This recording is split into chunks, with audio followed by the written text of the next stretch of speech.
We are building a new home and I want to start out right when I put my pots and pans in there. And so a big thank you to Pan Pal for sending this pull out pots and pans organizer. As you can see, handy instructions are included. There's even a layout grid for placement. And let's take a look at how it comes when it's boxed to you. It is a very heavy metal, extremely sturdy, and it comes in a nice black finish. For the best use of this organizer, you want 23 inches at least, which is right at the amount that we have, so we should be good. We've got two different sizes of dividers. That is the large divider. We have our smaller dividers. This is the base frame with the sliding rails. And then we have our other frames.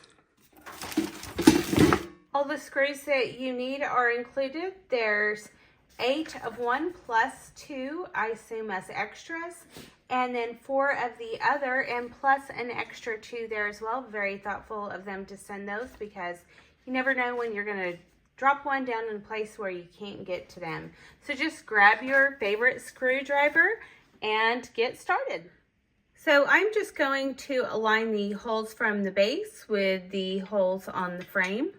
There's 2 on each side for each section of the frame. Once you align all of the screws, then it's time to get your screwdriver and just solidly adhere them to the base. Is to align the drill template with the front of your cabinet.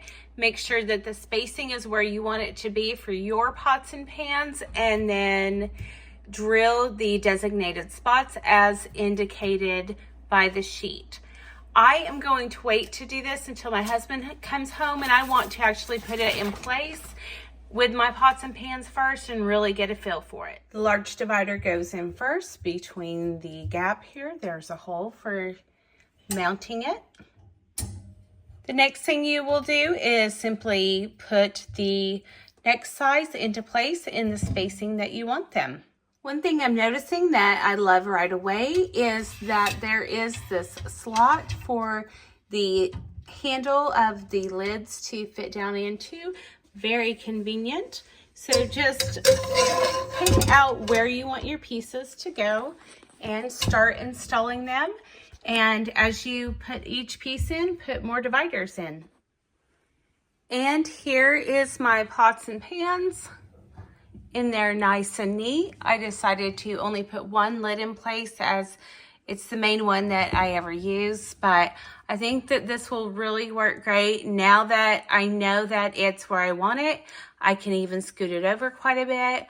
I am more confident in where I want to put the final 4 screws in place and get it all the way installed. But as you can see, right now it's already a great success, but you do want to screw it down so it doesn't tip over as you're pulling it out.